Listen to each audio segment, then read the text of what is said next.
Good morning, children. Today we will have a new lesson. The title of the lesson is Landscape of the Soul. This is the fourth chapter from your prose textbook of class 11th, right? It is written by Nathalie Travare. Okay. Now let us throw light upon the author, who is very young, was born in 1975. Okay.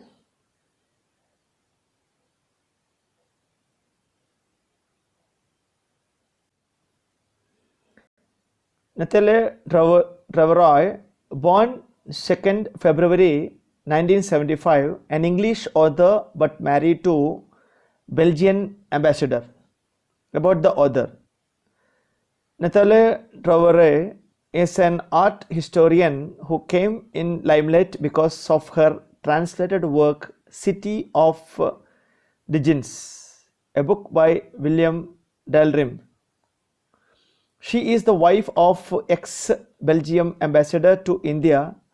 She has traveled various cities of the world with her husband. She holds a master degree in history of art and archaeology from University of Belgium. She is a Belgian writer. She has written her book on old Delhi architecture like Jama Masjid and Chandni Chowk. So dear children, let us now learn in detail about the lesson Landscape of the Soul, right? Yes, Landscape of the Soul. Notice these expressions in the text, infer their meaning from the context. Anecdote, delicate realism, figurative painting, illusionistic likeness, conceptual space.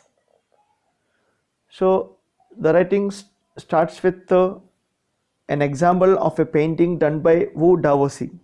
A wonderful old tale is told about the painter Wu Daozi, who lived in the 18th century.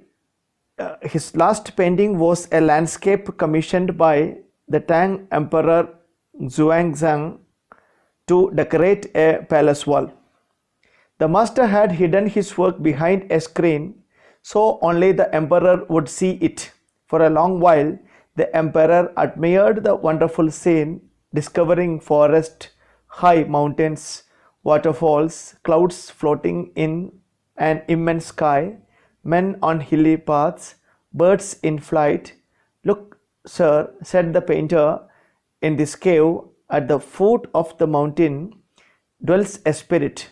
The painter clapped his hands and the entrance to the cave opened. The inside is splendid, beyond anything words can convey. Please let me show your majesty the way. The painter entered the cave, but the entrance closed behind him, and before the astonished emperor could move or utter a word, the painting had vanished from the wall. Not a trace of Wu Daozi's brush was left, and the artist was never seen again in this world. So this is a wonderful narration about painter Wu Daozi. Dear children, the very title talks about the landscape of the soul. Human beings are the supreme creature in the world. And what do you mean by landscape? The appearance of an area of land. Landscape of the soul. That's very important. Okay, landscape of the nature, you can see birds, animals, all such creatures are there that you can see in a area of land. Now it is landscape of the soul. How people make an appreciation of things materially and emotionally and spiritually. Okay. Now let us go in detail with the explanation of the first paragraph. What is it all about? It is about the painter Wu Daozi, who painted a painting for the emperor Xuanzang. Actually, what is commissioned? Commission means appointed. You can write down. The word commission here means appointed. Actually, the Emperor Tang Emperor Xuanzong appointed the painter to paint a scenery or a landscape where on the palace wall. Okay, and he did it also. The painter did it. The master had hidden his work behind a screen because it was covered with a screen, so only emperor would see it. For a long while the emperor admired, appreciated the beauty, the wonderful scene, discovering forest, high mountains. These are all part of that painting. Waterfalls, clouds floating in the immense, very large sky, men on hilly paths, some are on the hillside, hilly path, birds flying in flight. Look, sir, one day the painter wanted to explain the painting. In this cave, there is a cave in the picture, and at the foot of the mountain, and the painter clapped his hands, and immediately the entrance of the cave opened, and inside it is very marvelous, very beautiful, splendid, beyond words can convey or express. Please let me show your majesty the way. So now I am going to show you the way. You come. And the painter entered the cave first, but the entrance closed behind him. Immediately the entrance was closed before the emperor could enter. And and the emperor was so surprised, so stunned, so confused, and he could not utter a word. The painting had vanished from the wall, disappeared. What is vanished? Disappeared from the wall, and not a trace, not a mark of that artist or the brush was left, and the artist was never seen again in this world. This is one of the incidents expressed here. Such stories, these are stories related to the painting, okay, Chinese painting. Chinese painting versus European painting. That is what is the theme that we will discuss slowly. Such stories played an important role in China's classical education. The books of Confucius and Zhuangzi are full of them. They help the master to guide his disciple in the right direction beyond the anecdote. Anecdote is a small story showing an example, anecdote, a story that tells an example or a short narrative. You can write down short narrative. They are deeply revealing, expressing of the spirit in which art was considered. Contrast this story or another famous one about a painter who wouldn't draw an eye of a dragon he had painted for fear it would fly out of the painting. And another example, the example that we had about Wu Daoxi, but another painter, what he did, he would not draw. What he would not do? He would not draw the eye of a dragon that he has drawn or he had painted. Why? Because he thought that it would come into life and would go out of the painting. With an old story from my native Flanders that I find most representative of Western painting. Now the author is going to give us another typical representative of a Western painting. Okay. Third paragraph.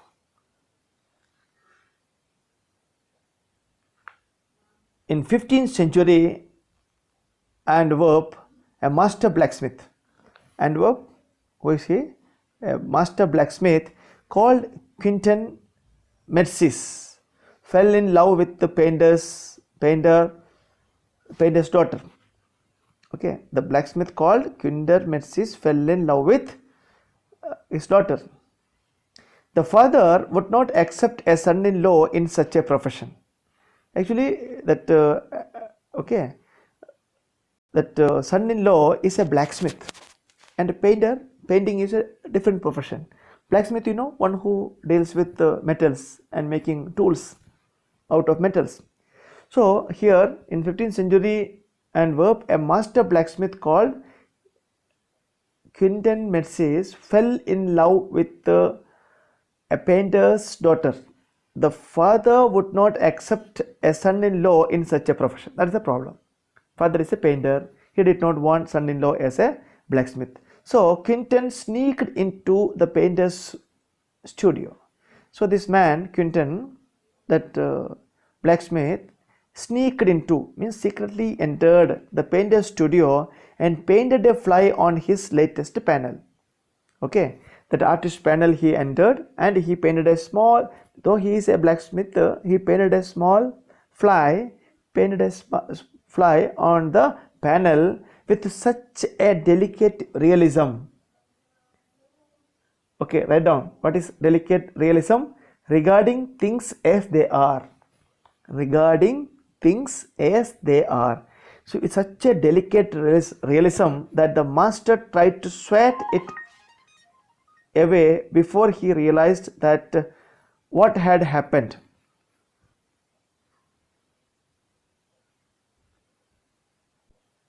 Okay, the blacksmith painted a small fly on the latest panel of the artist with such a delicate realism. Means it looks as if it is a live fly. And even the master, the painter, when he entered his studio, the room where he left the panel, thought that it was a real one and tried to swat. Swat means to hit in order to kill. Write down. Swat means hit in order to kill. Generally we do it when a fly comes and sit on your hand or leg somewhere, you immediately swat it. Means hit in order to kill it away before he realized what had happened. Quinton, and then he realized that it was not a real one. Quinton was immediately admitted as an apprentice into his studio. So the artist called that fellow, the blacksmith, immediately to his studio and made him as his apprentice. What is apprentice means? One who learns a job. He married his beloved and went on to become one of the most famous painters of his age. And later on, that master blacksmith married that artist's daughter, and not only that, he became one of the leading or famous painters of that age. These two stories illustrate what each form of art is trying to achieve: a perfect illusionistic likeness in Europe, the essence of inner life and spirit of Asia. So what does it symbolize? The illusionistic likeness. Write down. Causing illusion. Okay, illusionistic means to cause illusion. What is illusion? That means you believe something is real, but it is not. Illusion. Likeness, similarity or resemblance. So illusion that creates a similarity. Okay, that is called illusionistic likeness. Now the writer wanted to throw light upon the difference between Chinese painting and European painting. Now we'll come to that. In the Chinese story, the emperor commissions a painting and appreciates its outer appearance, but the artist reveals to him the true meaning of the work. For example, suppose you see a work of a Chinese painting, you will be happy with the external or the outward appearance, but whereas the artist wanted to reveal the meaning of the work. The emperor may rule over the territory he has conquered, but only the artist knows the way within. Let me show the way that Tao said, a word that means both the path or the method and the mysterious works of the universe. The painting is gone, but the artist has reached his goal beyond any material appearance. You see, we have seen in the first paragraph that artist wanted to explain, but what happened? He disappeared along with the painting. So a classical Chinese landscape is not meant to reproduce an actual view. So Chinese painting is not something that you can understand from the outward appearance or outer appearance. Okay, like that of the Western figurative painting. But write down, figurative painting means not direct or literal. That means metaphoric. Something hidden. Meanings are always hidden in Western painting as well as the classical Chinese painting. Whereas the European painters wants you to borrow his eyes. But the difference between this Chinese classical painting and the European painter wants to borrow your eyes. Okay, directly you can understand and look at a particular landscape exactly as he saw it from a specific angle. The Chinese painter does not choose a single viewpoint. This is what you have to underline and learn, that the difference between the European painting and the Chinese painting. Chinese painting you cannot understand from one single point. Okay, viewpoint. His landscape is not a real one and you cannot enter it from any point then travel in it. The artist creates a path for your eyes to travel up and down, then back again in a leisurely movement, a free movement. This is even more true in the case of the horizontal scroll, in which the action of slowly opening one section of the painting, then rolling it up to move on to the other, adds a dimension of time which is unknown in any other form of painting. It also requires the active participation of the viewer. This you have to underline. For Chinese painting, what is required? Active participation of the viewer, who decides at what pace he will travel through the painting. A participation which is physical as well as mental. Okay, that is another difference, is physical as well as mental. Both way you have to be. The Chinese painters does not want you to borrow his eyes, whereas directly European painter borrow your eyes, but Chinese painter never, does not borrow your eyes. He wants you to enter his mind. The landscape is an inner one, a spiritual one, and a conceptual and spiritual space. So that is the difference. Now what we learned is just a contrast of the classical Chinese painting and that of an European painting, or European painter versus Chinese painter. What is it? European painter wanted only your eyes. Anyone can understand the painting, whereas the Chinese painter wanted not only your eyes but your inner mind to go through the path. Okay, you wanted an explanation to understand a Chinese painting. So dear children, the narrator is throwing light upon these two arts. Okay, so today we will wind up here, and before we conclude for the day, let us make an immediate recall of what we have learned today. Today we learn about the new lesson, that is landscape of the soul. Here examples of two Chinese paintings. One is done by that painter Wu Daoxi, who painted a landscape. What is a landscape? An appearance of an area of land that was painted in the emperor's palace. The emperor is Xuanzong, and the painter was about to explain it. Then what happened, the moment he entered, by clapping the hand, the cave in the painting opened and the painter entered. Suddenly he disappeared, and not a trace of that painter nor his brush was left. And the emperor was so stunned and astonished. That is one incident. In another one, the painter was not ready to paint the eyes of a dragon, thinking that it would fly out of the painting. And the third one quoted by the narrator here is about a master blacksmith called Quinten Metzis, who fell in love with the painter's daughter, and the father was not ready to accept son-in-law whose profession was blacksmith, and profession was a blacksmith. Okay, so what did this blacksmith did? He just entered that studio where the father-in-law was painting. Then he painted a small fly, but when father-in-law entered that studio, he saw the fly and thought about killing it by swatting. Okay, but later on he realized his mistake. Then he called that son-in-law, and later on that son-in-law has become a very famous painter. Not only that, he got married with that girl as well. So now the contrast is that the Chinese painting and that of European painting. And European painting requires only your eyes. Okay, you can remember E starting with I, E and I. So don't make a confusion. European painter, E and I, because European painter wanted your eyes, whereas the Chinese painters wanted not only your eyes but your inner mind to enjoy the beauty of it, or to know about the painting. Here we stop for the day, children. We shall meet again tomorrow with the continuation of the lesson. Have a nice day ahead. Thank you.